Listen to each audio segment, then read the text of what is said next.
Hello, hello, hello, out of the park baseball fans. How are you guys all doing today? Rich Grisham here. I'm so excited because we got a fun new thing that we're going to be doing tonight.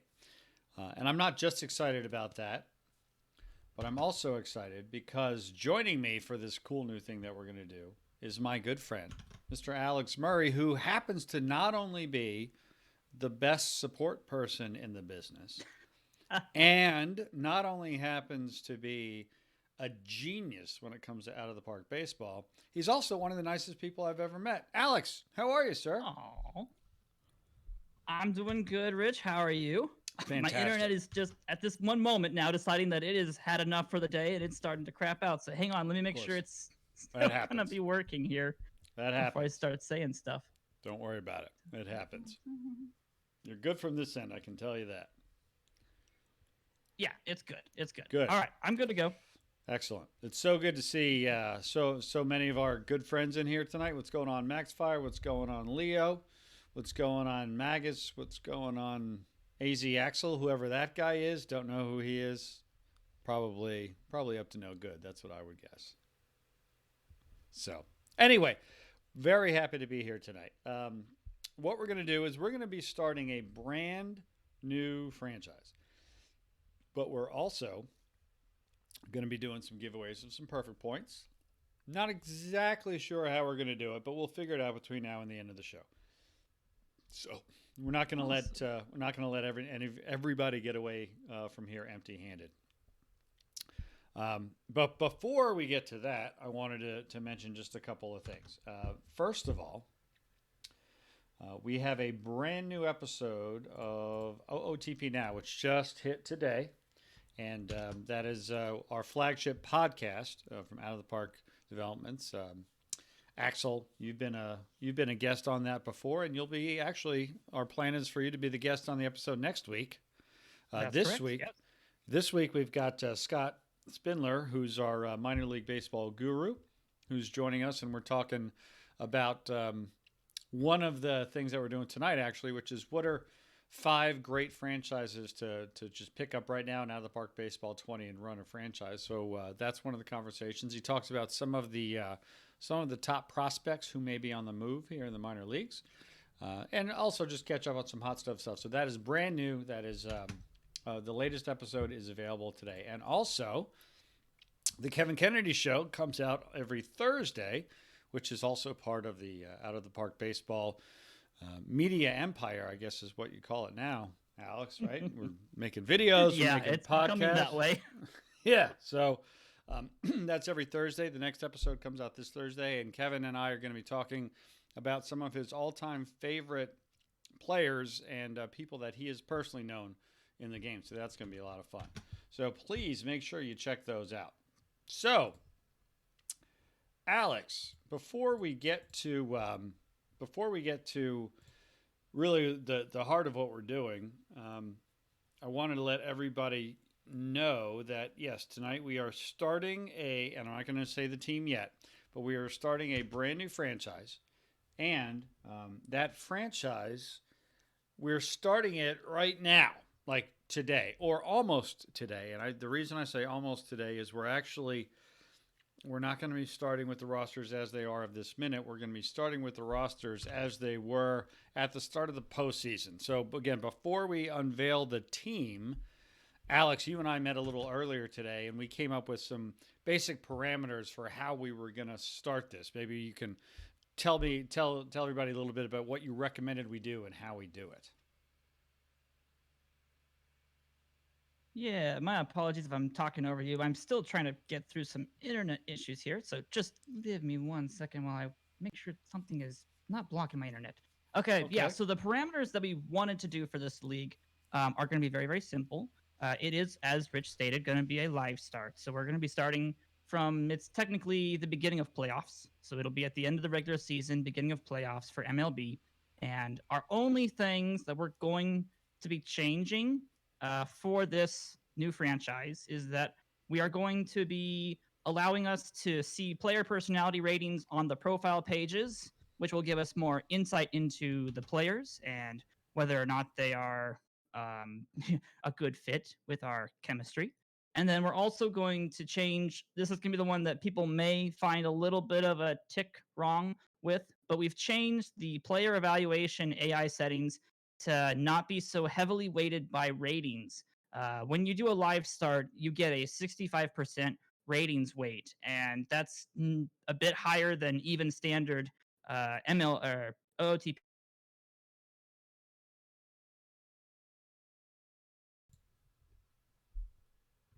Uh-oh. I think we lost him. Uh-oh. That's a problem. I'm sure he'll be back momentarily. For this franchise. So we're starting pretty much from default base. Good. All right. I think we lost you there for about 10 seconds there, Alex, but that's okay. Oh, We caught a lot of you, so it's okay. Don't worry about it. good. All right. So let's unveil who we decided to be. Do you want to give me a drum roll there? That's all right. No drum. All right. So we are, as of right now, picking up right at the start of the offseason of 2019. We are going to be playing as the Cincinnati Reds. If you listen to this week's Out of the Park Now, that's one of the five teams that that Scott said would be a whole lot of fun. And as we were talking about it, I said, you know what, I think that's what I want to do. And then Alex, when you and I were talking today, I said the Reds, and you immediately jumped on it as well. So we're in on the Cincinnati Reds. We are going to make this club into a champion team, aren't we? Or we'll die trying. Or we'll die trying. Exactly right. Exactly right. And it is amazing that Sports Illustrated actually did have the Reds as the 2020 World Series champions predicted. So coincidence, maybe? It's certainly possible. I don't know anything about the Reds. Like, I really don't. I mean, when I say that, that's, it's hyperbole. But, I don't know if I watched the Reds play 18 innings of baseball this year, and I watched a lot of baseball. Obviously, I know who Joey Votto is. I know who Yasiel Puig is.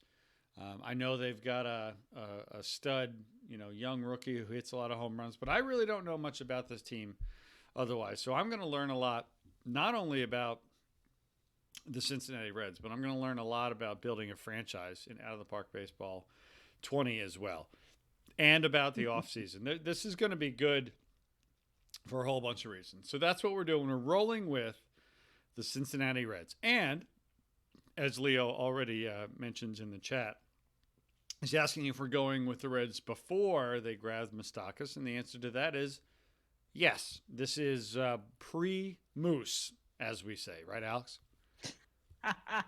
Let's call it that. So that's what we're doing. So why don't we jump in? I think probably the best thing to do is just to start to take a look at everything we got going on here. And there we go. Take a look at everything that we have happening. So first, Alex, I think it's probably good for us to sort of say the specifics of what we did. So we started a brand new game, and we're picking the live start. So maybe walk us through exactly what you said the best process you thought would do to start this thing off. Yeah, absolutely. So to do a live start, for anybody who doesn't know what that is or just hasn't been introduced to OOTP 20 at all, the live start is a new feature the devs added this year where you can pick a start of a game with the closest to live updated rosters, transactions, and rating updates that you possibly can. Right now, we have set our latest live start as right before the playoffs. The way to be able to do that is just simply to start a new standard game. And when you open up that new standard game window, I think it may ask whether or not you want to do challenge mode first. You can accept that, or you can decline that depending upon what you would prefer to do. That's completely up to you. Hopefully my voice isn't going to cut out too much during this. Nope, you're good. You can either say yes to the challenge mode. If you do challenge mode, you can't make any major changes to the league settings. Right. It will restrict you heavily on what you can and cannot do in the game.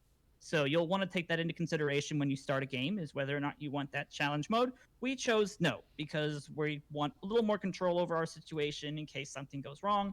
but it also, we're not really interested in doing challenge mode right now. This is going to be a fun franchise. That's So exactly once you right. hit no, you can move on from that. It brings up the window of which leagues you'd like to select, and on the bottom of that selection list area, there is an option to select live start. And that is what we have done for this simulation, is we've selected live start. And I know that the screen menu does technically say December 3rd, the day of today, is the live start, but we haven't been keeping up with transactions during the course of the offseason yet. I know that if you go into the setup, a more advanced setup, not using this window, if you go into the advanced setup, you can choose off-season, which will bump you up to, I believe, the end of playoffs, but it still won't encompass anything that's happened up to this day. So it's not possible to get Moustakis on the Reds yet. Yep. I Exactly. think the devs have talked about updating to periods during the offseason, but I can't confirm that as being something that they're going to do. So for I now, can neither confirm nor deny that, sir. neither confirm nor deny situation. Yes. And really, there this are line of rumors. questioning is inappropriate. Can we please move on? We shall move on from this immediately. So yeah, you can hit the live start check, and that will launch your game up to the latest point in our list of transaction dates. And then we just simply hit start game from that. Now, there are a lot of loadings that have to happen when you do a live start. So just a word of warning, if you're going to do a live start, it's going to take about 20 minutes to load all of the box scores and everything else that has to get imported into your game to be able to be viewed, because every single box score from real life has to be brought in with your game when you do that start. So it may take a little bit of time. So we did that for you so that we wouldn't have to sit here and vamp for 7 to 12 minutes. Unless you like vamping and chatting and doing other stuff, but that's right. beside the point. Hey, I am totally down with vamping and chatting. I mean, but I would do that all day. I mean, that's. But we thought to ourselves, now wait a second, if we can save 10 minutes and get to the good stuff, why don't we just go ahead and do that? So that's what we did. Let's just do that. So we did the live start without challenge mode, with the latest available, time, as Axel mentioned, which gets us to the start of the playoffs, and we're going to start, the postseason right from here. Yeah, absolutely. And just coming into a new simulation, new franchise like this, the first thing you're really going to want to do is, of course, first select the team you want. Right. But you do need to start to categorize areas you need to check off and, research into and check about this new team of yours to understand what we can do with the team and where we can take it. So that's what we should probably do for the first little bit here, is just kind of move through the team, get to know them, figure out what our weaknesses are, where our strengths are, and what we want to make changes for in this off season. That's right. So, and that's exactly why I asked Alex to join me, because I would do this and I would be like just a bull in a china shop. I'd be just looking at this and looking at that and waving around. Meanwhile, Alex actually knows what he's doing. What better way? Don't say that. What better way for me to learn the right way to do this than to have Alex just tell me what to do?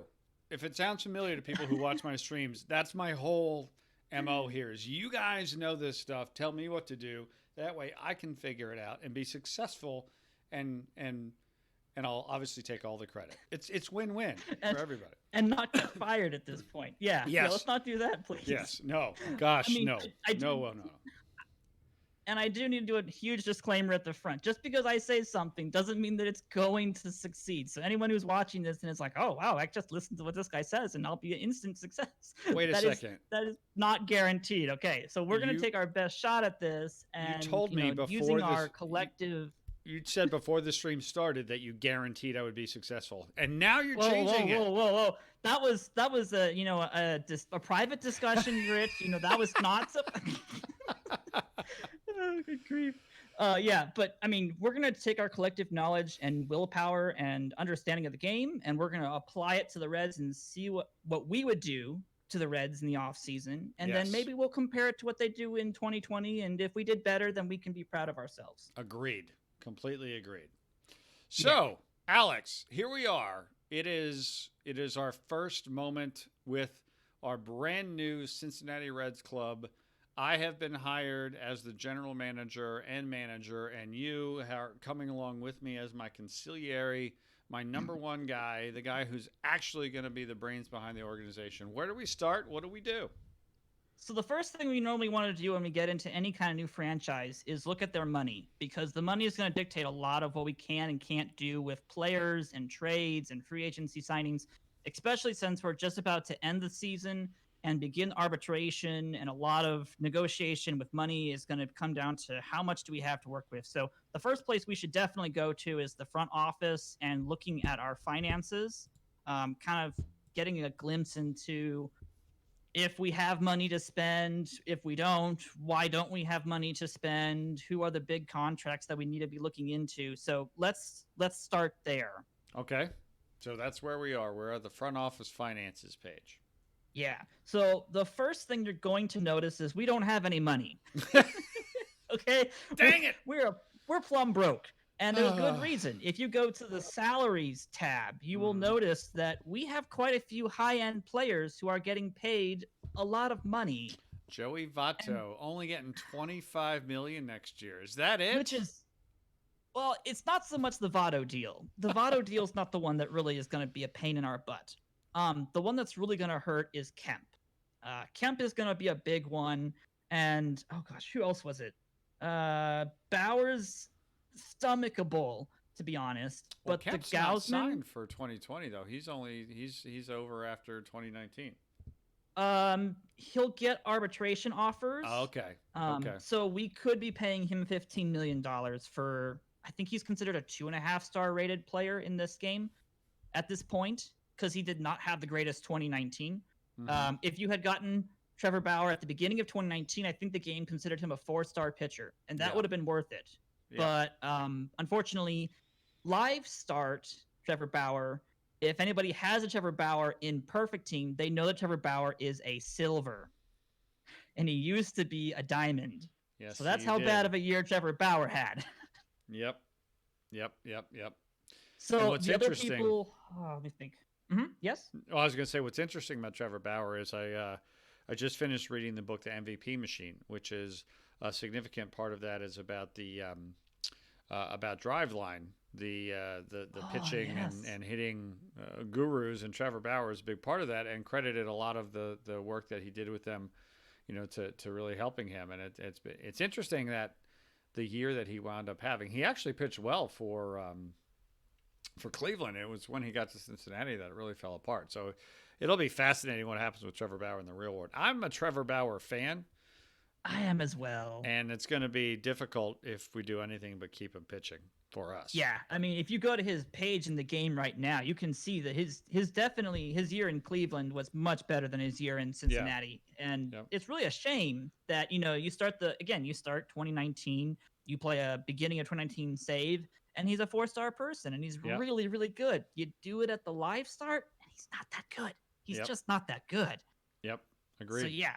So he'll be one of our big debatable, do we ditch him? Do we hold on to him and see if he gets better? There are multiple ways we can work with Trevor Bauer, unfortunately. But he is one of the troublemakers. He's going to be one of the people that we have to make a hard decision about. Yep. And that might not be a decision we like. Is going to be the problem. Hey, it's the big leagues, right? You want to play, you got to pay, and sometimes that means losing guys you like. It happens. Exactly. Yeah, sometimes you have to make the gut choices and the gut decisions and do stuff that hurts, but it's for the better of the team. That's right. And some of the other big changes that the Reds are going to have, if you're back on the salary page, good. Yep. You will notice that Matt Kemp is going to be a free agent at the end of the year. So we technically don't have him going past this year. So in 2 months, he's gone, and that money is gone, and there's no more influence on our payroll. Now, this is one of the things that you could do right now if you wanted to. You could actually release him. Okay.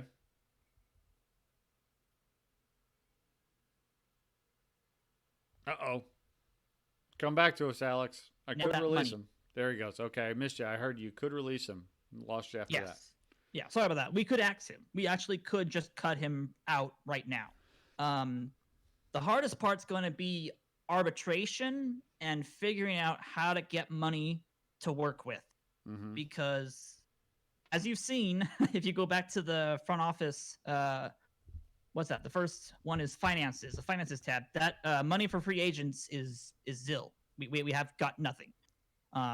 So we want to get that into a positive situation. And we also want to get that money for extensions a little bit higher. I think it's like $1 million. It's 1.6 million, yeah. Yeah, we want to get that to probably about 7. That way we have some flexibility with becoming with upcoming free agents. Okay. So let's actually go to that page next, because that's going to give us an information about what we're about to encounter in the off season.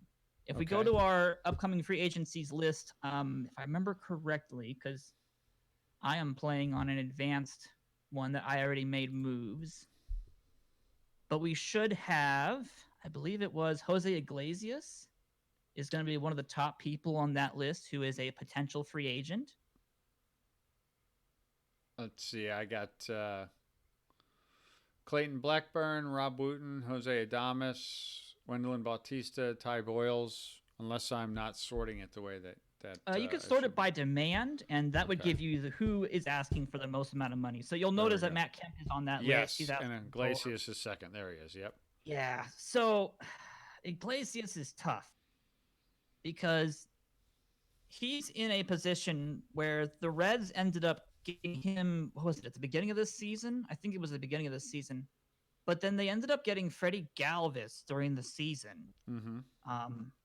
So they have Galvis and they have Iglesias at shortstop right now. And that was because Jose Peraza has had a terrible year, and he's pretty much trash at this point. Not trash. He's good, but he's not great. Okay. And he's definitely overshadowed by both Iglesias and Galvis. So understanding where some of the money is going and who we want to get rid of and what we have to do is going to be the hardest part of the Reds, because they have a lot of different ways you can take them in different directions. It's a tough decision to make. And unfortunately, it's going to be your decision to make, because I'm just giving you advice. So I have my hands clean of all of this. That's true.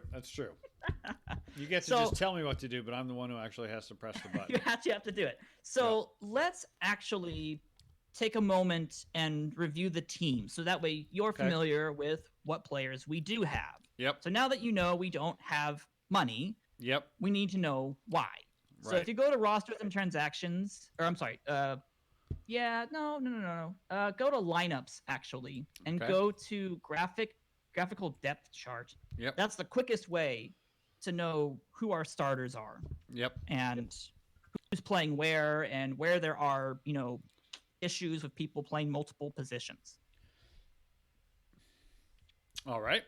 The advantage to getting rid of Kemp now is that we don't have to wait until he's a free agent to have the projected salary take his contract or no, that's not for him. That would be for somebody else, actually. My apologies. There is no reason to cut Kemp now. It's just so that way we don't have to worry about him. Spite, right? Like just to be a jerk. It would be out of spite. It would be just to get rid of him. I think he's in AAA right now. Okay. Which is just kind of a slap in the face to Kemp, but he's also upset. So he's bad for chemistry. You could look at re-signing Kemp if you really wanted to. The people that you do want to release, if your plan is to release them, that's right, Dijo. That's right. It's the roster spot. I was thinking there was some reason. He's on the 40-man. If you drop Kemp, if you release him, you open up a 40-man spot, which allows us to have more flexibility for trades. That's correct. That's the reason why I wanted to make that point. The better reason why you would drop somebody is if they were arbitration eligible, because the game will consider that future projected arbitration salary as legit until you tell them no. So until they've been denied arbitration and hit free agency, that contract goes against your projected next year's salary, which means you have to wait all the way till free agency beginning to be able to get that money back, Hmm. which limits your ability to sign somebody now or extend somebody now. You have to wait till free agency, and if that extension can't be done till free agency, you might lose that player. So I'll explain that in a second, because I actually can give a good example of why we're going to want to do that. Good stuff. Yeah. So you may notice on your graphical depth chart that we have a lot of good shortstops. We also have quite a good amount of second base options, but we don't have a lot of good outfielders. I mean, the case can be made that, Schebler down in AAA is not bad. You do have, oh gosh, who's the guy's name? Winker. You do have Jesse Winker out in right field, and he's actually pretty good. And you do have Phil Irvin, in left. Mm-hmm. Mm-hmm. The problem is none of them are great. They're all pretty much 3-star, 2.5-star mediocre outfielders, and that includes Travis Jankowski, who I love Jankowski. I think he's fantastic. But the Reds have a definite offensive problem. If you look at their statistics for 2019, they were, 12th out of the 16 teams in offense, like across the board. Runs scored, batting average, on base percentage, everything was 12th. It was terrible. It was a terrible year for Reds offense. And considering where they play, exactly. they should. And they considering should be they play in a hitter's ballpark, you'd think they'd be better than that. Yep. So, and that just makes their pitching staff look so much better. They were 3rd in runs against in 2019, which is fantastic. They had the 5th best overall starters, ERA. I did not know that. 4th best FIP, and they had the most strikeouts in the National League. So they've got the pitching staff. They just need hitting. That's all they need. All right, we can do that, right? Yeah. I mean, I looked at that when I was doing my little pregame warm-up, looking at the team, getting to know them, and I was like, oh, this is easy. Rich will have a good time with this. All he needs is a couple of bats, and he's good. And you've got an entire outfield that basically could get upgraded. So let's take some time to take a look at the positions, see what's filled, see what needs to be filled, and what can be upgraded. Okay. Let's do it. All right. So, again, I've mentioned it before, but outfield is probably the most important position for the Reds to fill this offseason. If they could get their way, they would probably do that. Take some time to get familiar with these outfielders, though, because that's going to be our biggest, most important decision-making moment is who do we keep and who do we want to replace? My money is on keeping Jankowski in center field unless you want to attempt to get a better center fielder. That's really hard to do in today's MLB world. Jankowski is absolutely fine for playing center field. The people that are going to be harder and more relevant to replace is going to be Irvin and Winker, unfortunately. Well, Jankowski is a decent contact, slightly above average defensive center fielder with no power and probably, I don't know his speed. His speed is pretty good, actually. Is it? Okay. Yeah. All right, it's so not. he can it's move. not elite. Right. It's not going to be Billy Hamilton type speed, but he can muscle in some stolen bases. He's not he's barely above average defensive center fielder. So, to your point, he's serviceable. He is serviceable. He is not by trade a default center fielder. I think he has always been a left fielder. He's played center for the Padres, but I don't remember if they always had him in center fielder because Margot replaced him basically. So I think he's been split tuning pretty much all over the outfield for the past 2 or 3 years. Meanwhile, Winker can't play defense, right? He's a poor defensive player, has very little speed, and screams average at the plate, right? Yes. Slightly above Winker average. Winker was the first person I looked at, and I was like, okay, I'm certain that Reds fans love Winker. He was supposed to be the prospect for them for years, and he has some pretty good hitting ability, but that defense is going to be a major negative. And he's lefty, and he's a big guy, and he doesn't make any money. So those are some positives. Exactly. $580,000. Get Mhm. what you pay for, I guess. Yeah. The problem is he's also excellent trade bait. Mm-hmm. that's I'm okay that's with the that. problem. Yeah. Um, Meanwhile, Irvin is a good defensive outfielder. Has speed and base stealing ability. mhm. Some decent power, but again, doesn't do anything at the plate. He doesn't excel at the plate at all, but he can move and he can play defense. So it's if you could take Exactly. those two guys and put them together, you might have something. It'd be perfect. Yeah, Oh yeah, yeah. If we can just get the merging machine up and running. exactly. Was I Let's supposed to talk get about the merging machine yet? Phil Winker. No. No, that is not announced yet. Not announced. And By I the mean, way, the not, Reds he had doesn't a make any money either. huge prospect in Aquino. If you guys remember hearing about him hitting home runs all over the place in the 50-plus oddball games that he played this year, Right.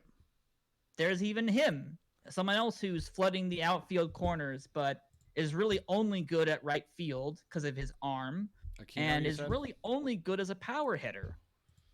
So let's see, Aquino. Yeah, he's got some good power. He's got a good arm. Hardworking dude. I like that. I like the hardworking. But, Yep, you like that work ethic and the adaptability. That's Yep. good. Yep. Man. But the hardest part is looking at these people and thinking, do I want them starting 162 games? Right. Right. And the answer 'Cause is, maybe. Could they split with someone else? Right. That's the problem, is that, the Reds just have almost like a patchwork of outfielders who make it work, but they're not great. They're not bad, but they're not a playoff Right. outfield. Max They're not Fire, going to make you a playoff team. Max Fire brings up an excellent point, which is for center fielder, his range. He does have good range, and for center field, that's particularly important. Exactly. So a 70 rated range in center field is an attribute that could be a little more worthwhile than some other attributes that he may or may not have. So that's a good point. Yes, Janikowski is a great example of an above average, maybe even a good to great center fielder whose speed and ability to avoid Ks and get walks will make him almost always a positive WAR player if he gets the chance to play routinely. He's only actually ever had one real good season of play with San Diego. That was actually last year. So he's never actually been given a chance to play full time. He's somebody that you could take a risk on, mostly because of the fact that he has speed and defense, and that will at least neutralize a lack of hitting from him if you want to take that kind of a chance. I just might. How's that for a definitive answer? I might take that chance. That's a great answer. That's a GM answer if I've ever heard one right there. We're making great progress already. That's right. I like it. That's right. All right, let's take a break from the outfield. We'll keep that in the back of our minds. Let's move to shortstop, because that's going to be the biggest bottleneck situation that we can resolve immediately. So we have Iglesias. Yep. We have Peraza, and we have Galvis, all vying for time at shortstop. And the hardest part is that I believe Galvis and Peraza are arbitration eligible players. And this is where we're going to get back to that. Why would you release somebody who's in arbitration? Here's what I'm thinking, and I want to pass it by you, but I want you to make this decision. What I chose to do was release. Actually, I didn't. Did I release them or did I designate them for assignment? I think I designated them for assignment. I designated Galvis and Peraza for assignment because I wanted to get their contracts off of the potential 2020 payroll so I could then extend Iglesias. That was the plan. Okay. And the reason being is that... I'm sorry? Go ahead. Well, no, then you go from 3 to 1 all of a sudden. And that's... For the internet connection? No. Then you go from 3 shortstops to 1 shortstop. Oh, yeah. So you would drop down to 1 shortstop. But you really don't want to have three, especially since all three of these shortstops are pretty much almost the exact same thing. Although Peraza was supposed to be your better hitting shortstop. And Peraza's Iglesias, younger, too. Iglesias and Galvis are exactly. both 29. Peraza's only 25. Yes. The problem with Peraza is he had a very poor season. Mm-hmm. And unfortunately, he has gone down in value due to that poor season.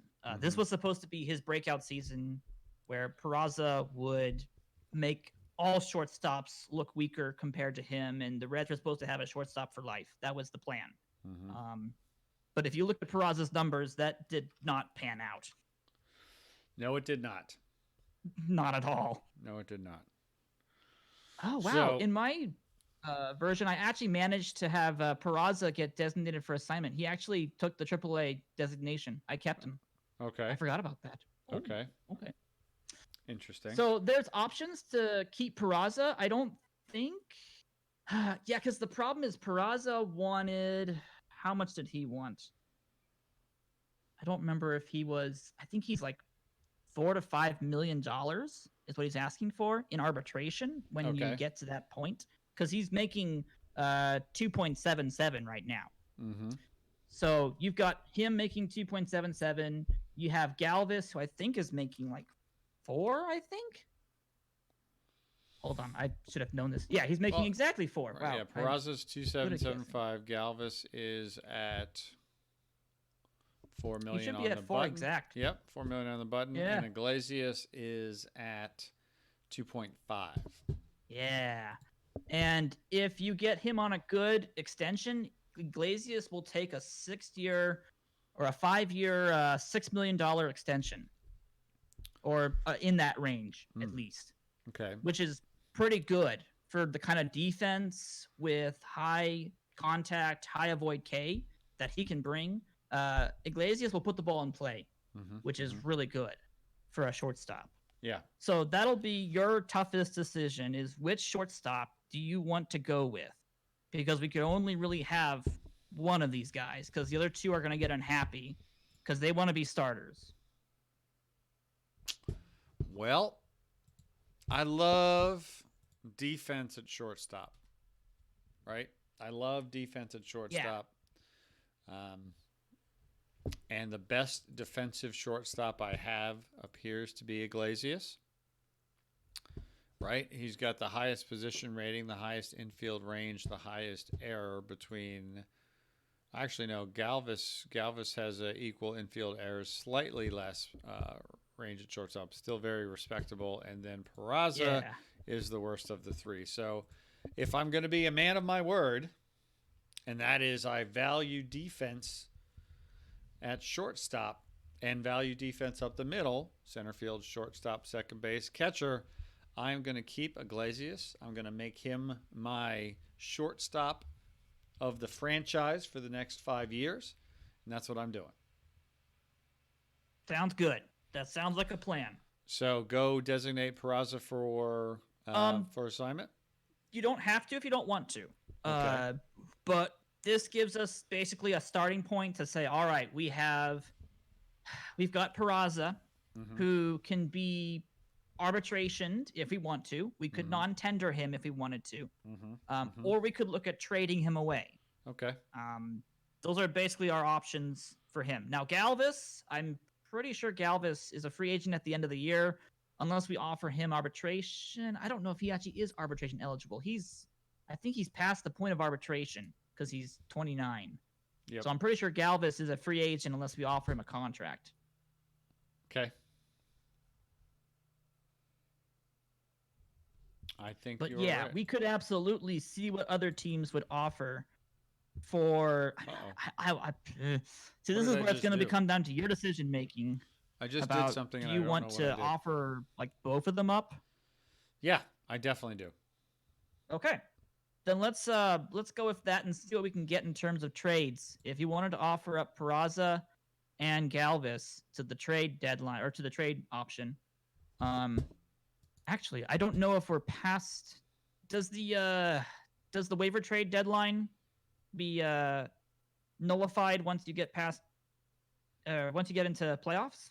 I don't know. We'll find out. Yes, Cardinals fan says yes. Okay, good. Okay, good. I was I forgot if that Oh, wait, now he becomes says no. non-existent once they end the season. Yes? It's- No? He says no. You can't confuse me like that, man. Come on. I need answers. If you want to, we could go ahead and simulate the playoffs Okay. and just concentrate on something else. Yeah, I always thought you had to wait till the off season for that to bypass, because otherwise, if we made a trade, we could have them claim a player and then it nullifies our trade, and that would be just a delay of time at that point. Right. So the only other thing we should worry about before we simulate playoffs then is going to be our personnel. And I know I mentioned this before. Yes. And we just want to review our personnel, because by the time the playoffs are over, personnel all get released if they don't have a contract. That's right. So that's one thing to take note of. If you do a live start, this is for the chat in general. If you do a live start and it's the off-season start, make sure that you have a quick review of your personnel who's about to become released due to an expiring contract, because you don't want to lose your number one pitching coach from AAA who's excellent just because you forgot to check that. So check it. Which is something that is a very Rich Grisham move, is losing something good because you just forgot to check it in Out of the Park Baseball. Oh, that's always what I do too. I'm always like, oh gosh, I forgot about the personnel, and I'm always looking at the emails like, yep, there goes my best coach in AAA because I forgot to just extend him. Yeah. And then of course he goes and signs with the Yankees for the majors role, and I'm like, yeah. And at least once every Thursday live stream, I do something in Perfect Team, losing a guy or quick selling a card, and I look over to the chat, and at least 4 people said, "No, not that. Don't do that." And then there's the laughing emotes, and then it's Exactly. So we should just check and make sure there's nobody on that personnel list that we absolutely don't want to lose. So if there's somebody on that list that we'd like to retain, we should just offer them an extension if they are going to be expiring. If they're red or orange, if they're like fair or below, better, but that's just me. Well, as you can see, I don't know if you can see, but as I believe you can see, I got 2 goods, and that's it. And they're both signed. They're my scouting director and my trainer at the major league level, and they're both signed through 2022. I got nothing else. And I'll be honest, good is not great. Right. I'll be completely honest. That is barely adequate for MLB. Especially that scouting director. Brad Meador is going to be a hindrance for us. Although he does do excellent scouting on amateurs. Wait, he's actually great, and excellent, but his reputation is only good. Okay, he's fine. He'll do just fine. My bad. You've got a good scouting director. All right. Okay. Steve Bauman's actually not bad. He's borderline good and great. So he'll do just fine. We may look at upgrading him down the road, but he can have his entire contract go Steve through. Bauman, that's the driveline guy. He's brand new. He is. I'm almost positive that's the real driveline guy that just got hired by the Reds. You're pretty right. positive. I thought that name sounded familiar. Yes, that's him. Well, and he's even born in Cincinnati, Ohio. How could we fire somebody who plays for the Cincinnati Reds who's born from Cincinnati? Can't do it. Can't do it. We can't possibly get rid of him now. All right, so those 2 can stay. That's not a problem. The only other person that you have that might be good is Todd down in the Arizona Fall League, I believe. Or no, that's the Arizona Rookie League. That's the Fall League. Yeah, that is a Fall League. No, I didn't see that. I actually wouldn't have a problem letting all of these personnel go. Okay. None of them really stick out as they're going to make our team really good, or even the minors really good. Right. In fact, case in point being, if you go to your homepage for the Cincinnati Reds, you will notice that a lot of your minors finished in at least 3rd place or worse. So I don't think our minors did very well at all. I agree. So we definitely can clean house and put in people who are better and try to make that a better situation for next year. Let's just review my minor leagues. fourth, fourth, third, seventh, third, Seventh. third, and then when you get to the Arizona Rookie League, I got a first, and then the Dominican Rookie League a third. So yeah, they stink. They're done. Yeah, the rookie leagues, unfortunately, OOTP does not keep up with because they don't actually report their stuff to our databases. Right. So unfortunately, we won't know how the Reds' rookie systems did. Oh boy, that's a mess. Okay. Yeah, it's a bit of a mess. Now, speaking of minors, let's actually not to divert and go someplace else, but let's divert and go someplace else. Let's do it. Let's go to the front office, and instead of going to the finances in the front office tab, let's go to player development. Let's take a look at our rookies. Let's let the viewers see what we've got up and coming, because that's going to hopefully give us some hope. Okay. So if you're on the player development tab, you'll notice that our minor league system is actually ranked 7th, which is impressive. That is actually a good sign. That's a very good sign. Yeah. Our biggest people that are prospects are going to be, of course, Senzel. Trammell's very good. He's a good center fielder. And we, of course, have Hunter Green. Someone else to note on that list is going to be Vladimir Gutierrez. Okay. You'll want to get to know him a little bit because he has some potential. Okay. I like that. Vladimir Gutierrez. Yeah. Okay. Very good. The only other person on that list that I would consider to be important to an extent would be Jonathan India. He's been a rookie prospect for, I think, a year or two now for the Reds. All right. He got drafted. That's right. He was in the 2015 draft, didn't get signed because he was in the 26th round, but he was a first-round draft pick back in 2018. So he's only a year into his prospect situation, but he's supposed to be a pretty decent, I think it was third base, like second base infielder, a little bit of shortstop in there. If you go to his OSA ratings, he's a little bit better. But he's supposed to be somebody good. And then the only other person that I noticed that came to my mind is Mike Ciani, who plays right field. Okay. He's currently in the rookie system, and our head scout isn't as big a fan of him as OSA is. But if you go to OSA, he has some very interesting hitting ability that could blossom forth. So when you say go to OSA, you mean? Yes. So in the upper right-hand corner, you can see we have our head scout OSA little graphic. Oh, the player development report? Oh, sorry. If you go to his actual profile page. So if you click on Mike Ciani, it'll open up his profile page. Okay. And that's where you'll see in the upper right-hand corner OSA ratings and head scout. All right. Where did he go? We can toggle back and forth between the two of them by clicking on one or the other. I have lost him somehow. Where did he go? Mike Ciani. Let's see if he's on the list. I don't see him on here. Oh. If you sort it by... where did he go? He was on my list when I first looked at it. So if you have to, you can search for him real fast. It's just Siani. Ciani. And he's somebody just to kind of get to know a little bit. Okay.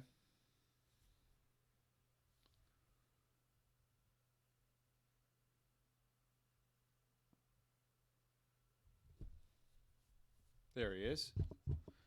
On the Billings Mustangs in the Pioneer League. There he goes. Okay. Got him. Yeah.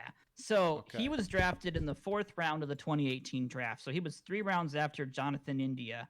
And both of them are supposed to be very interesting prospects that could develop into something very, very nice. Right. So yeah, as you can see, the OSA or the head scout ratings for him, not that great. But if you go to the OSA ratings, it's going to look a little bit better. My OSA ratings actually make him look a lot better than that. But maybe they'll get updated as we simulate a couple more months down the road. Yep. So he's somebody else to just kind of be aware of. I need a right fielder. I need a right fielder, Mike Siani. Exactly. He's got the fielding for right field. He'd be good there for years. If his speed remains the way it is, he could also steal you 20 bases. And it just depends on whether or not the power that our head scout thinks he has will go into fruition with the kind of contact that OSA thinks he'll have. So we hope for the best of both worlds from him, and he could actually be a good prospect for us. Okay. I like it. Very good. Yeah. Okay. I think we've looked at the team in different areas. I agree. And I think we're good to go ahead and at least simulate up until the offseason begins, because that's when we can start making decisions. All right. So I'm going to simulate. We don't have... I'm going to play until the playoffs end. That's what I'm going to do. Yeah. So we can go ahead and see who wins the entire World Series. Right. And it's probably going to be the Dodgers or the Houston Astros. It almost always is. All right. Let's see what happens here.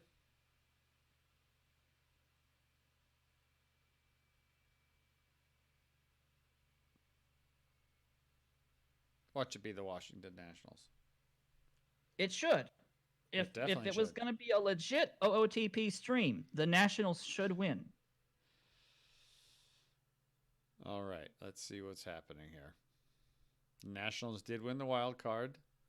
The Rays won the wild card. The Nationals are up 2-0 on the Dodgers. Get him! Get him! Sorry, I'm a West Coast fan, but I am not a Dodgers fan. Nationals sweep the Dodgers. Yeah! Look at that. Look at that. My anti-blue coming out in full force. I got some achievements, which are nice, but that's not what I care about right now. Yeah, we'll win Batter of the Month most likely for having for having Suarez. Yep. All right. I just we lost our playoffs here. Here we go. Okay. So I gotta keep going here. Cardinals are down 3-1. That's bad. No. All right. Let's try this again to autoplay until the playoffs end.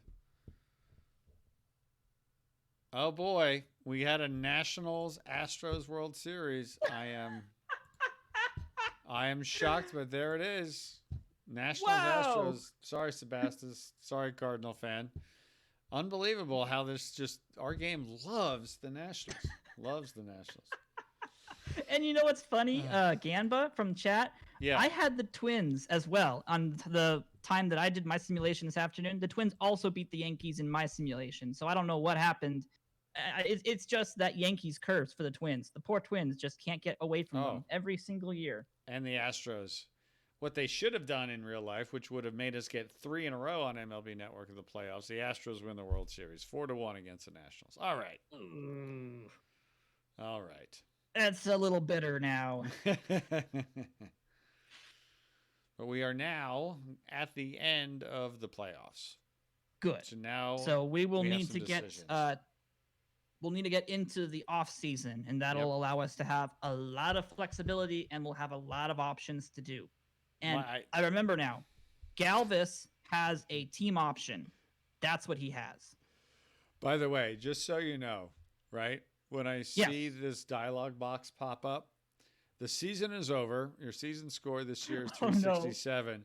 I literally hear Marcus, the CEO of the company, the guy who runs the company that I work for. I hear him saying to me, "This is not a very good score, Rich. You can do better." And I'm just like, it's so it's so painful. My boss is telling me I can do better. You never want your boss to say you can do better. You want him to say, "That's awesome. Way to go." You did a good job with the track team that you were given at the beginning of the season. Oh, that hurts. That hurts. Who would have thought that the Reds would have had one of the top pitching staffs in the NL?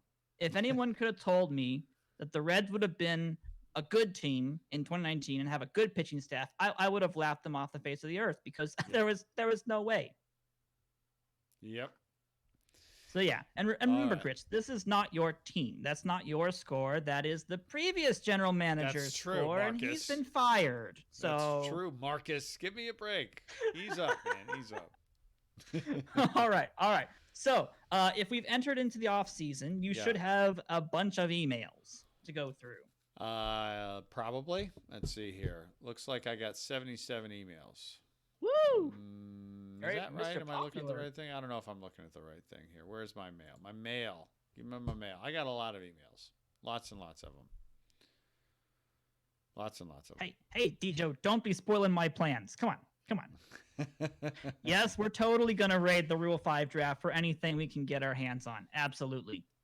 That is the plan. The plan is to at least get one person that fills a need through the Raid 5 draft. Okay. Or Rule 5 draft, sorry. Yes, I know what you We're mean. gonna raid the Rule 5 draft. That's what we're gonna do. That's right. All right. So should I just start randomly reading all my emails? Because I don't even read my real life emails. I would only read the ones that have red exclamation marks next to them. There's a Those lot are the of ones those. that are Oh important. my gosh.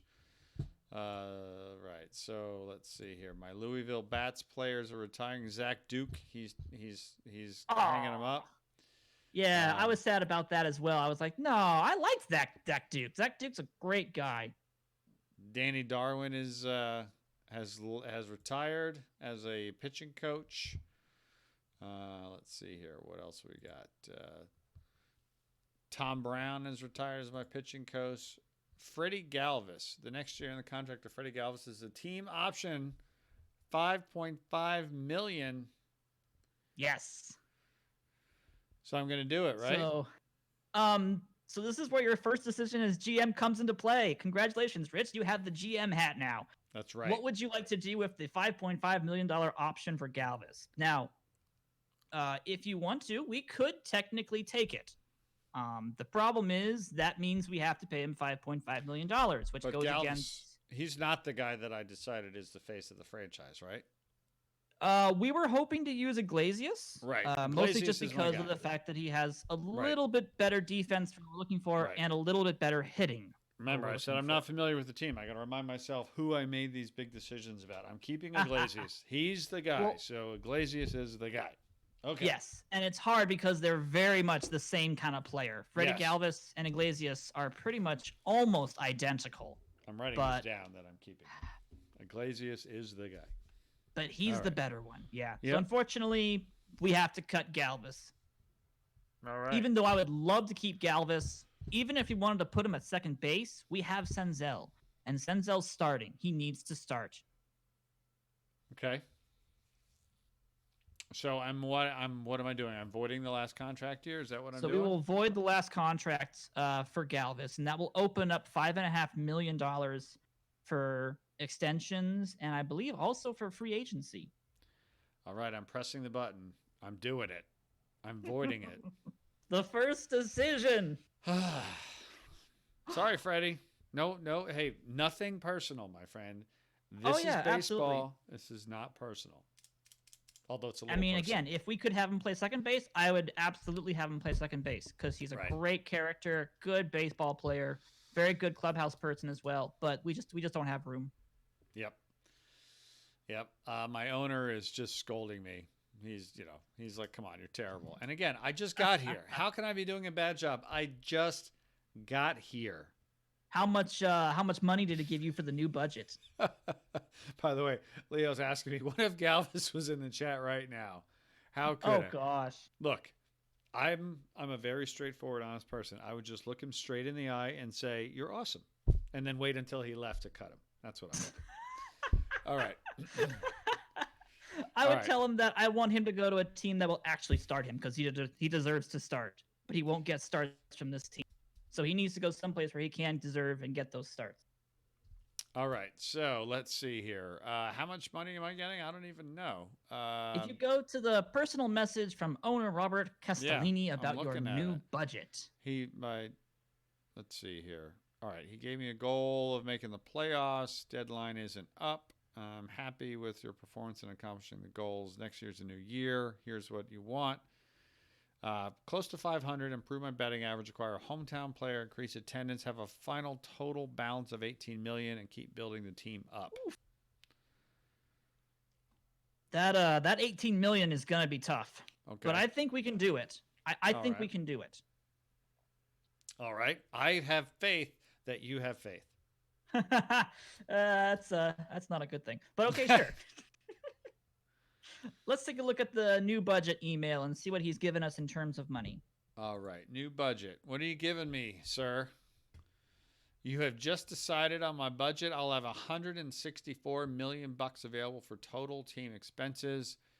Given my current spending on staff, this should give me a payroll around 150 million dollars. Yes.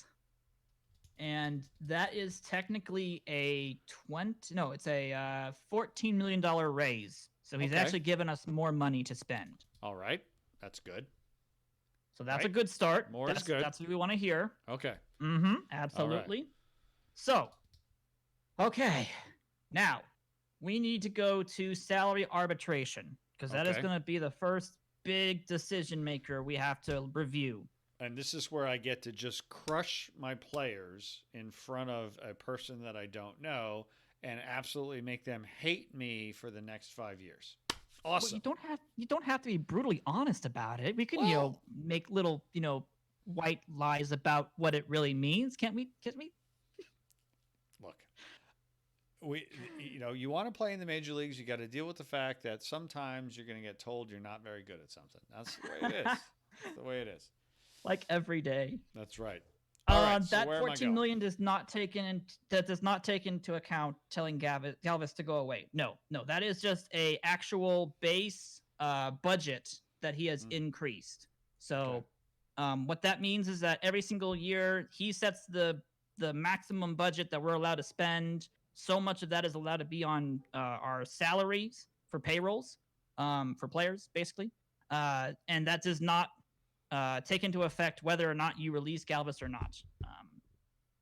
That's pretty much preset based on your team's performance and what the owner wants you to do next year. So it's not going to take into effect whether or not we had Galvis on the team or not. All right, so let's go to arbitration, shall we? Yes. All right, so that is in the league menu. Salary arbitration, very nicely highlighted in red by our friends at Out of the Park Developments. Okay, we are on the salary arbitration page, and there's a lot to think about here. Yes, this is where we have to make some very tough decisions. Okay. And this is where it's going to be important to decide what we want to do with some of these players, because we can non-tender some of these players. Right. We can offer them arbitration to keep them for another year. Or we could flat out loud release them here and now because they're not worth it and we're not going to get anything in terms of a trade for them. Right. A good example of that is unfortunately going to be Kevin Gausman. The dude made $9 million this year. Did. He is not a good pitcher, let's just say. Look, 3-9 with a 5. I say that lightly and as lovingly as I possibly can, but he had a terrible year. 3-9 with a 5. And how much is he asking for in arbitration? He's asking. Well, it says the team offers $10.5 million. Okay, he's probably asking for like 11 to 12. Okay. And to be honest, he's probably worth about 1. Right. So he's somebody that we could look at trading away because he does have a little bit of value. Okay. Or we could look at just completely releasing him or non-tendering him. And what we decide to do about that is up to you. Well, Magus is a very good friend of mine, and he says that Gausman is hopeless. Yes. So I think I just want to let him go. Okay. Do you want to just non-tender him, or would you like to actually cut him right now? Because if we cut him right now, that will open up some money for us to work with. Okay. And non-tendering him will still open money. It'll just take another month or so, right? Yes. What will happen is instead of offering him a arbitration number, we will withdraw, which is on the right side of that screen. Yeah. And that will require the player to hit free agency.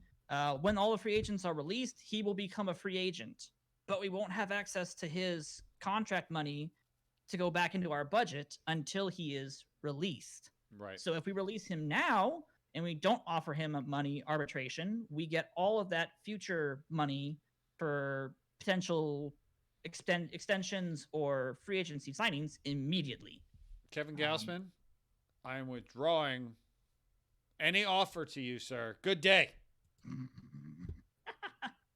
Slam the door in his face, why don't you? I pressed the button. I'm going to press it again. There we go. See you later. Had to do it twice for emphasis. Don't let the door hit you on the way up.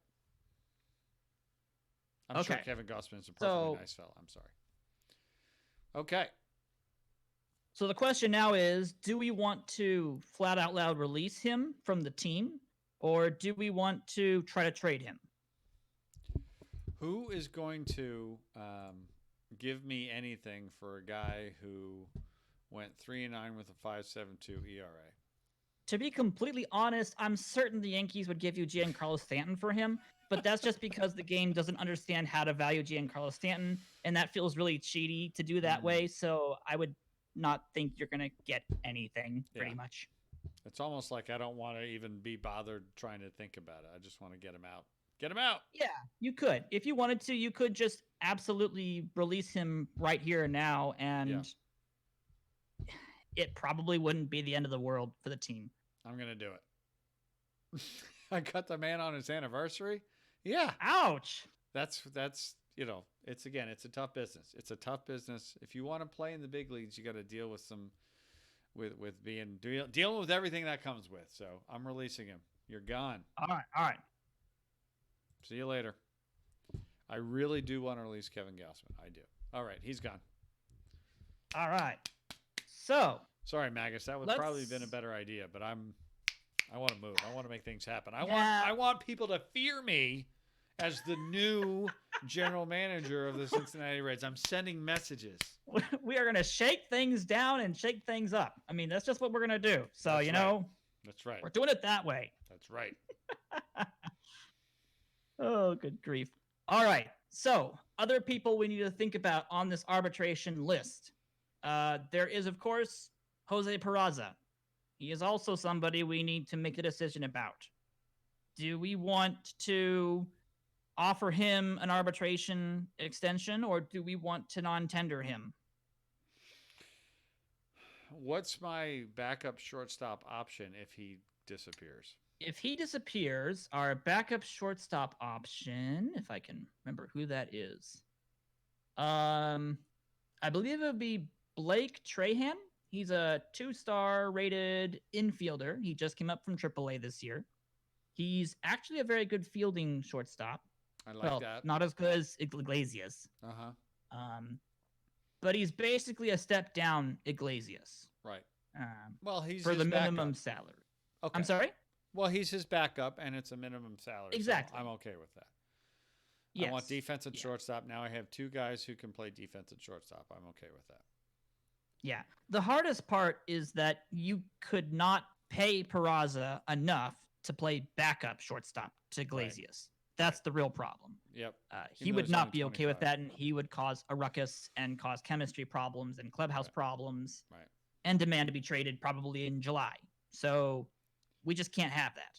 Yep, agreed. So am I going to withdraw my offer? Am I going to just non-tender him? What do I do here? If you withdraw, that is considered non-tendering. Okay. So now, Peraza's an interesting prospect that we should probably look at trading. Okay. Because in the end, he still has a lot of value, and we could probably get a really good offer for him. Okay.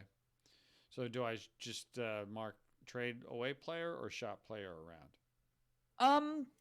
Let's do something bold, shall we? Okay. Are you okay with doing something bold for a quick second here? Wildly okay with it. Yeah.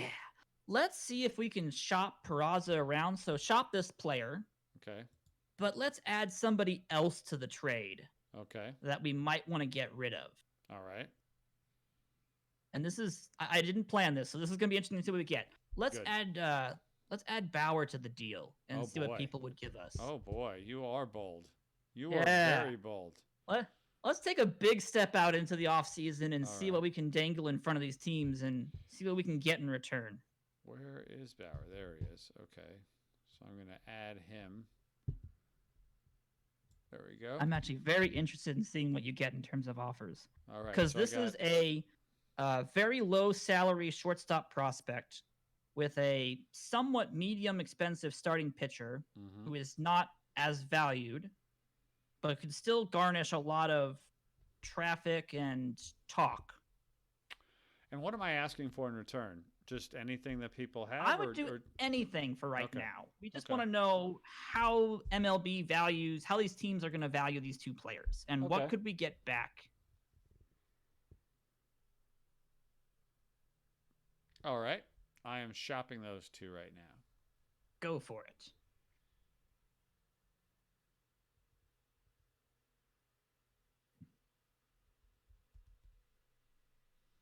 Let's see what happens here. A lot of names flying around up there.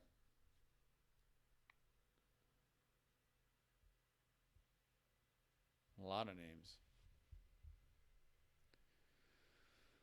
Okay. Whoa.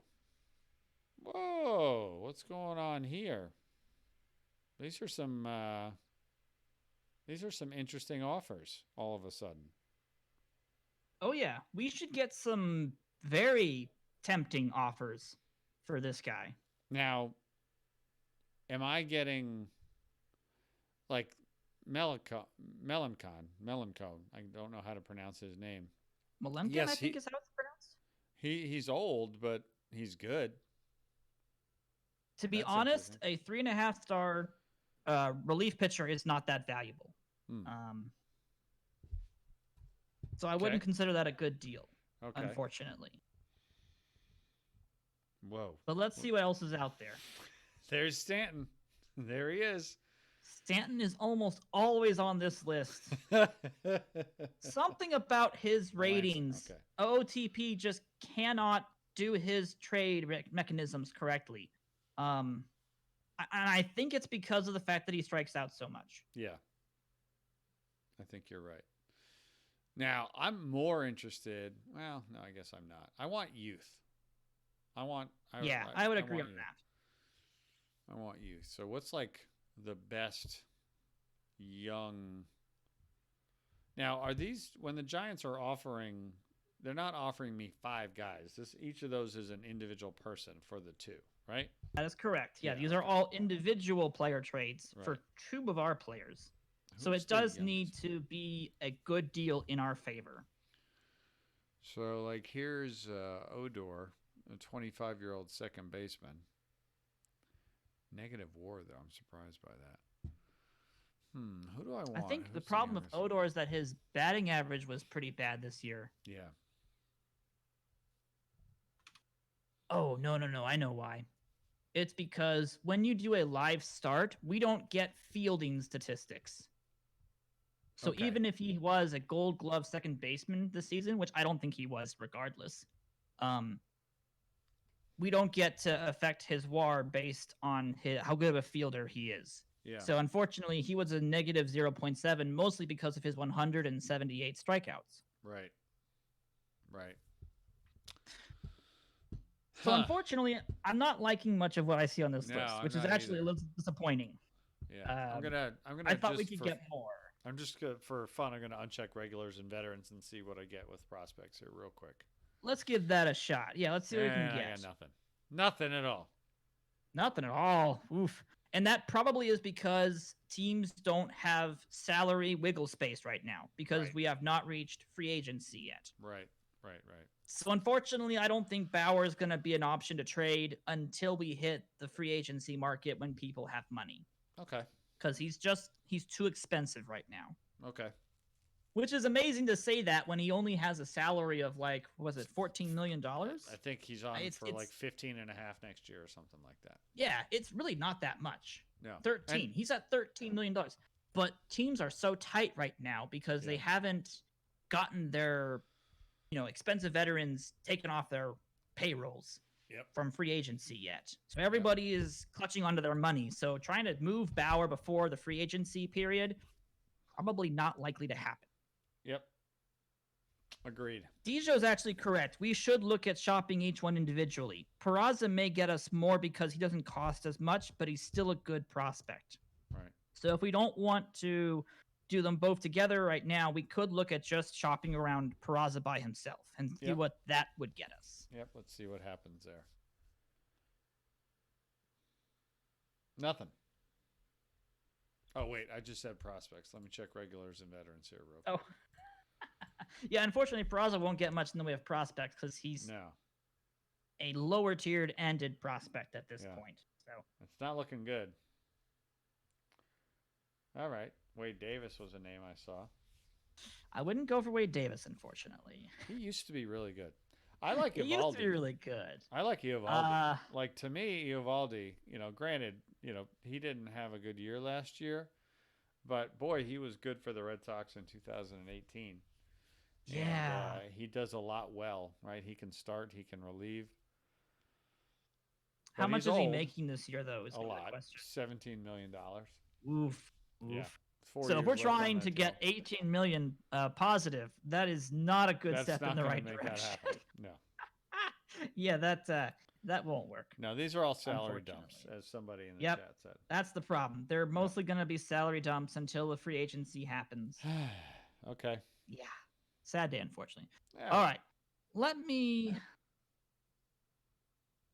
give you a little bit of insider knowledge about a potential trade that you might be able to pull off. Let's hear it. Talk to me. So this was something that I'm just going to call it I heard rumors about, but the Cardinals have a surplus of pitching. Really? And we could try to get some of their pitching staff swapped out for some of the players that we may not need, potentially. Okay. I'm with you. So the Cardinals are in a situation where they're having to pay Carlos Martinez about, is it 11 or 12 million dollars? 11 and a half. Okay. And he's 11 and a half for the next 3 years, and then he's 17, and then he's 18. But he's a 4.5-star closing pitcher. And technically, we don't have a very good closer. I was just going to go look at my pitching staff. Yeah.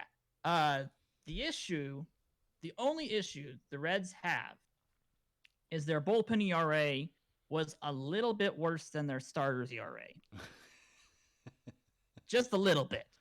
But we could make some moves because Raisel Iglesias had a 4.16 ERA as our closer, which was his first real blow-up. He had a bad year. Uh-huh. So we could try to acquire Carlos Martinez from the Cardinals and take on his salary in a salary swap. Okay. If we wanted to. I love the sound of that. Yeah. So let's see if we could do a manual trade of the Cardinals for a couple of their players. Okay. And let's see if we can make it work. All right. So we'll have to go to the trading screen. All right.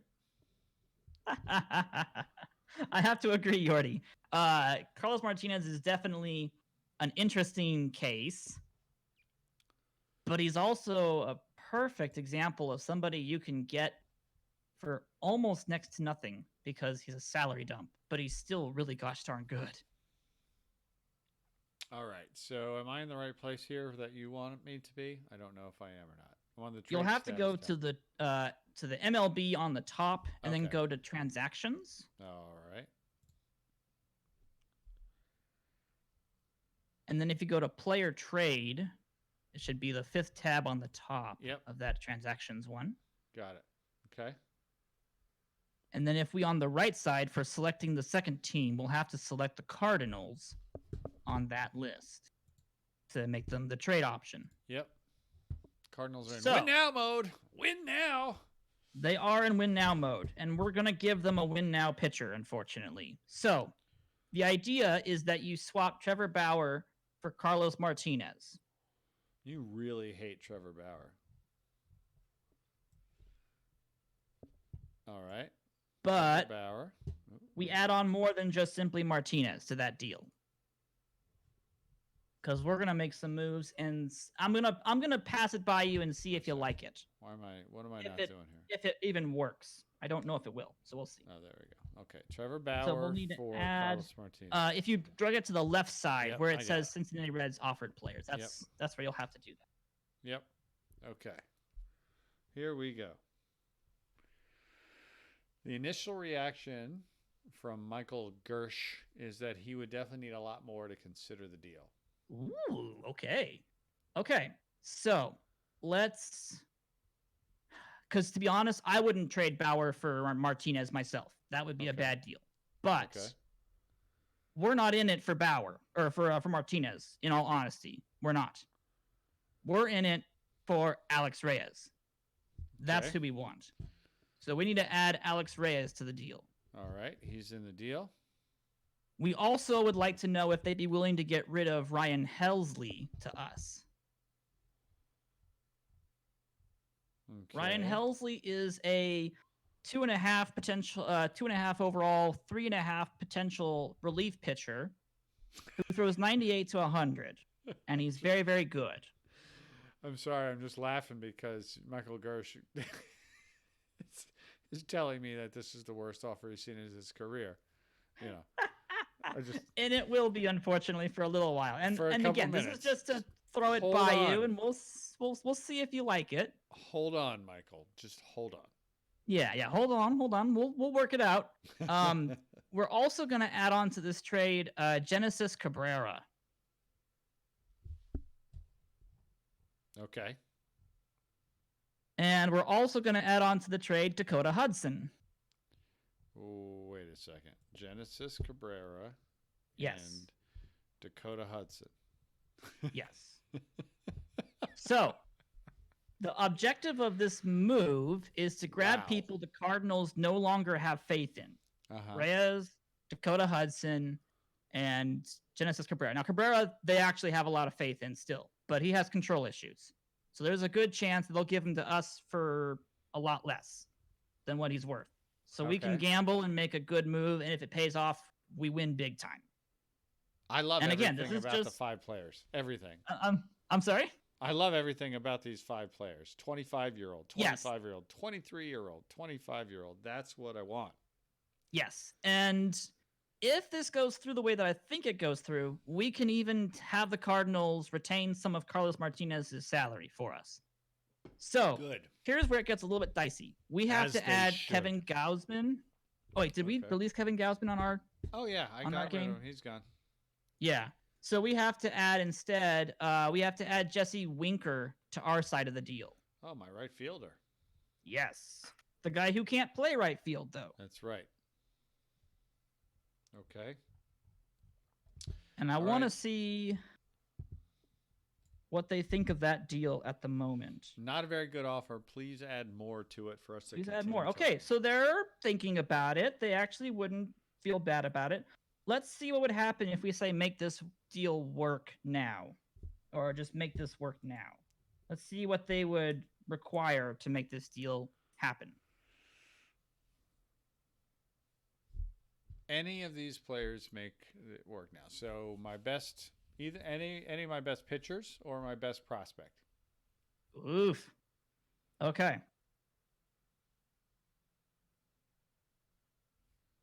Yeah, they're asking for more, unfortunately. Okay. The reason why I bring us to the Cardinals is because, again, they have excessive pitching, and we can pilfer their pitching without having to give too much for it. So this is a great team to try to grab people from. Hence the reason why almost every single OOTP streamer has grabbed Alex Reyes and a bunch of these Cardinal pitchers. They all have. But that's asking a lot to do more than that. Any of those players in that list are a bit much. Why not Alex Wood, a 20-year-old pitcher coming off a 5.8 ERA season? That is not a bad idea, actually. Alex Wood is considered a relief pitcher by our normal rotation standard. He would technically replace Gausman's position in the rotation, but if you looked at the rotation at the beginning of our game, he's actually considered a middle relief pitcher. So if they would be willing to take Alex Wood, that would be an excellent option for us. Dijo is absolutely correct. He is a mediocre starting pitcher, but he has a high salary. Well, Michael Gersh says there's a lot to like in this offer. Our available money would drop by $11.5 million. Their available money would improve by $11.5 million. Can we see if they'll retain some of Carlos Martinez's salary by any chance? Let's see how much they'd be willing to retain for us. What do we want to say? 50%? I would probably start at 25 and see if they're willing to work with that. Even 25% would be, that's going to be like $4 million a year, I think.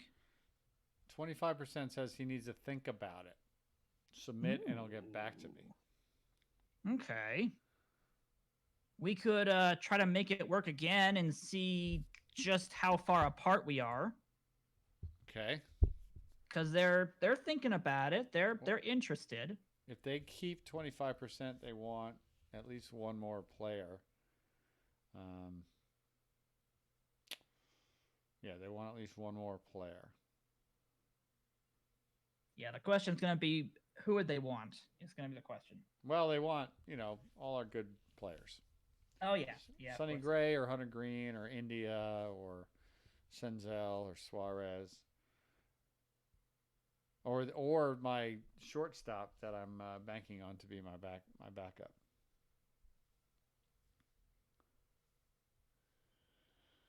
Huh. Garcia? Hold on. Wasn't that the guy who's going to be my backup? Garcia's not your backup, actually. Okay. He's got high potential. Jose Israel Garcia. Ooh, he's actually really good. I wouldn't get rid of him. No. I would not get rid of him. He's actually pretty good. Right. We could look at dropping the amount of retained salary for Martinez. All right. If this is still an offer we want to do, that is still up for grabs, whether or not we actually want to do this still. Because if it costs us too much, it's not worth it.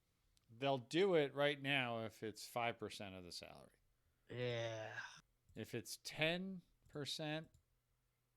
he's got to think about it. Okay.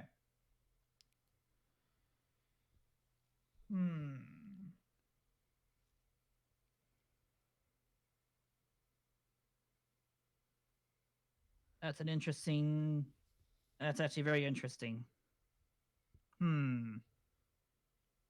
Let's take a quick second and review our finances. Is that 10 million going to bite us a lot? If we head back to the front office tab really fast, I just want to see what our money stands at right now. We obviously have, I'm sorry, never mind. You can see it right from the trade screen. My apologies. That's okay. We have $20 million budget space available. We have $9 million cash. Yeah, that is the question, Sebastus, is do we roll the dice on this or not? It is taking a big risk getting rid of both Bauer and Wood, especially to an in-division rival like the Cardinals. But if we're under the impression that both of those two players are going to start crashing and they're expensive, we can hinder the Cardinals with aging veterans who are not going to perform well and have high contracts. Question from Dio. It says, are we going to move Votto or hold on to him? The problem with moving Votto is that he's a great clubhouse asset. Even if he's costly, he still performs adequately for a first baseman, and he's a great clubhouse anchor for the rest of the team. If you go to his profile page, he's a captain. He's a good leader.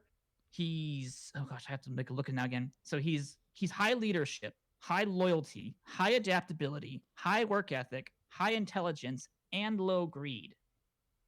He's the perfect aging veteran to keep on your team. He's expensive. He really is. But he's the perfect veteran that you just don't want to get rid of him. I think the answer to the question is we are not going to move Votto for next season. That's my statement. Yes. As the new general manager, that's what I'm saying. Good. Let's do this. The GM trade. comes out and makes a decision. Good. Let's do this trade. Let's do it. Okay, let's do it. Do you want to try to make more money out of the deal, having them take on more of Carlos Martinez's salary, or are you okay with just 5%? How long is it going to take for them to figure this out if I submit the offer? Instantly. All right. Let's make it 15%. What do you say? 15%? If you do 15%, we'll probably have to add another player on to the trade to make them accept it. Well, he says it might be enough, but he needs to think about it. go ahead and make that offer then. I'm submitting. Because then he'll give us a list in like 2 or 3 days of players that he would think probably make it. Yep. We might be able to convince him to maybe go with 10%. Okay. With a counter offer. Yep. But that's a good starting point. That's a good way for us to get the offer out there on the table. Yep. That would give us multiple young starting pitchers, a couple of which are actually starters. Yep. Who have 4-star potential attributes, who could fill in our rotation, which is already pretty full, because we already have young starters with Sonny Gray, who technically isn't really young per se. He's 30. Right. But we have Luis M. Castillo, who's 26. Yep, and we still have Desclafani, who's 29. And he's good. So we just need 1 or 2 more pieces. Yep. Really, that's all we need. Yep. Okay. So, wow, I can't believe it. We are getting to where we're going to have to end this stream and pick this up next week. So let's find out if they are going to do this deal, because I think that's sort of what that. Yeah, let's do it. This is a big thing. So how do I want to find out where they're going to do this? What I got? So to find out, you'll have to advance a couple of days until they get back to us. Should I just say when should I advance to? Let's go up until the Thursday, the 11th. Let's see if they'll get back to us in 2 days. Okay. So that would be the 31st of October. Do the 11th. Shouldn't have to go all the way till the 31st. Oh, I'm sorry. You're right. It will be the 31st. My apologies. I read that wrong. Where's my trade proposal? Where did it go? It's got to be all the way up here. Oh, someone gave us a trade proposal. Oh, okay. The White Sox. Let's see what they had to say about that. The White Sox want to send us 26-year-old Jacob Lindgren for Tyler Stevenson.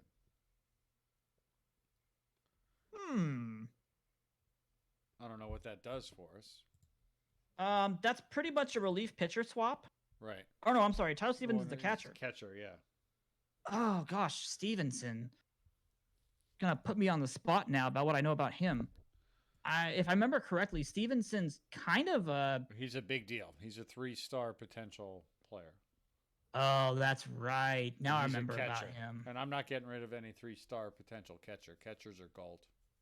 Not doing it. Yeah. I don't think Stevenson's going anywhere. Nope. He's not going anywhere. Not for that kind of a deal, unfortunately. Nope. All right. Let's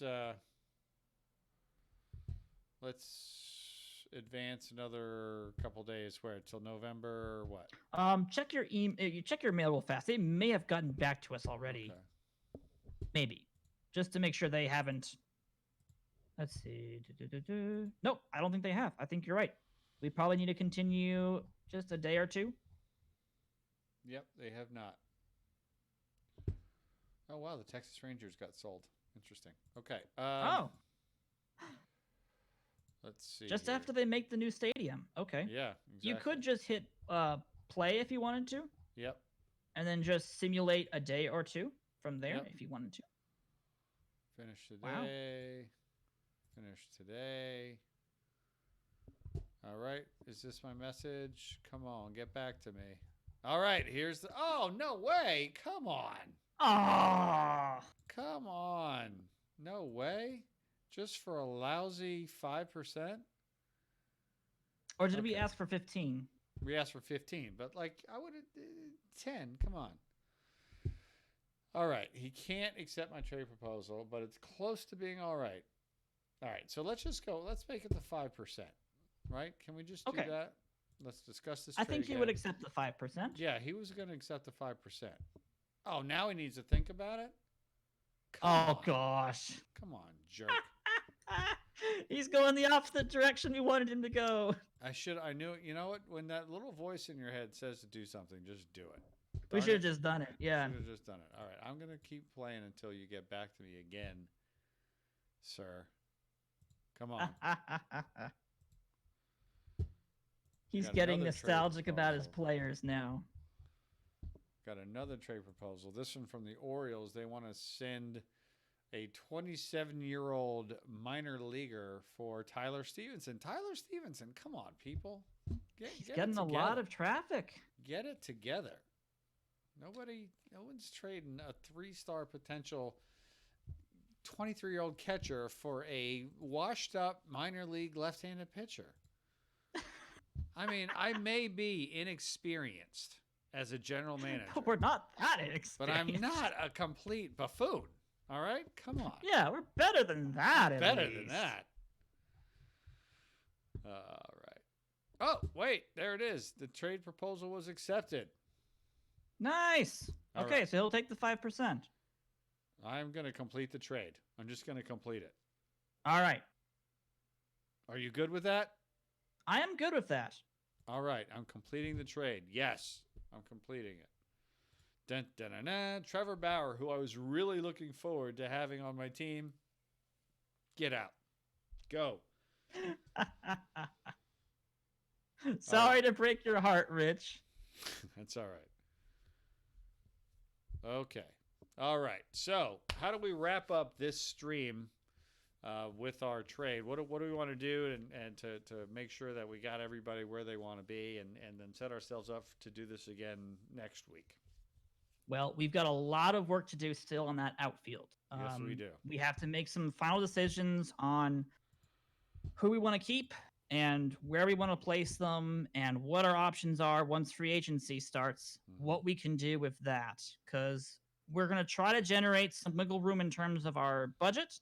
That'll be our next objective in the next stream, is to get more budget space so we have options in free agency to either make trades or to make signings. We could also look at potentially using the Rule 5 draft to snag somebody either as a utility outfielder or even a starter in a position if we so chose to. But we will want to start looking towards the upcoming free agency and plotting who we want to grab, because if my memory suits me correctly, David Peralta is a free agent this year if the D-backs don't sign him. And he would be an excellent signing for our outfield. So we have lots of options. We just have to take some time next stream to mull over what would be best for our team and sculpt the team into one that can hopefully play at least 500 next year. I'm going for more than 500 next year, my friend. Oh, let's hope for more. But we need at least 500 to keep our owner happy. That is our goal. All right. That is exactly right. Okay, so as you can see, after making that trade, we now have $46 million for free agents, sir. $46 million. And okay, we've got room. $48 million for extensions too. Which we will have to do. We actually do still need to extend Iglesias. That's right. That's exactly right. And we're going to do that. All right. I think this is a good time. I should probably hit file save. What do you think? I'm going to Let's do that. Yeah, before we lose everything. Not that that's ever happened before. Oh, that never has happened, but it never happens with OOTP. No. No, never on a live stream in front of all of our friends or anything like that. Oh, no, of course not. Of course not. All right. So, first of all, a couple things real quick. Number one, Alex, thank you. You're awesome. Thank you for thank you for joining me on this journey, the start of this journey. And let's do this on Tuesdays for a while. What do you say? You down for that? Absolutely. If I'm available, let's do it. I'm so happy. It's a brand new series that we're starting right now with Rich and Alex. We're going to make the Reds a championship team. Alex has already guaranteed me off the air that he will get this team to win a World Series. He's guaranteed it. Will not fail. Do I get to cheat if I fail? Yes, but don't tell anybody. Oh, we're still alive. Oops. All right. I mean, yes. So this is the first of what will be a series of Rich and Alex. It's really all Alex. I'm just pressing buttons. We're going to make the Reds a championship caliber team. We're going to have a whole lot of fun. I'm going to learn a whole lot more about out of the park baseball that I don't even know. You guys are going to learn a little bit more because you already know a lot more about out of the park baseball. People are going to be able to use this as a nice tutorial and a way to check some things out, so it's going to be great for everybody. And I really look forward to doing this with you. So thank you, Alex, for signing up for this. I just sprung this on you today. Like, let's just pull the curtain all the way back. I sprung it on you today. And you're like, yeah, let's do this. I'm like, all right. I love it. So thank you, sir. You, Alex, are a good man. You're a good man. Oh, thank you. Thank you. Thank you. And I also want to thank everybody that came out to watch tonight. We didn't even announce this until earlier today, and now we got a whole new series that's going to be on Tuesday nights. This is exciting. You guys are awesome. So because you guys are so awesome, here's what I'm going to do.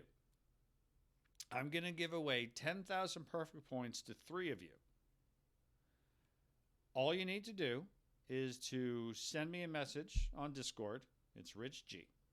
Send me a message on Discord anytime in the next 10 minutes and say, I would like 10,000 perfect points. I will give up to 3 people 10,000 perfect points and as a way to say thank you. I wish I could do more than 3, but I love my job. It's the best job I've ever had, and I'm going to do everything I can to keep a hold of it, and that means not going crazy and giving away perfect points that will destroy my company. So, not the first 3, but I will randomly choose 3 of you that message me on Discord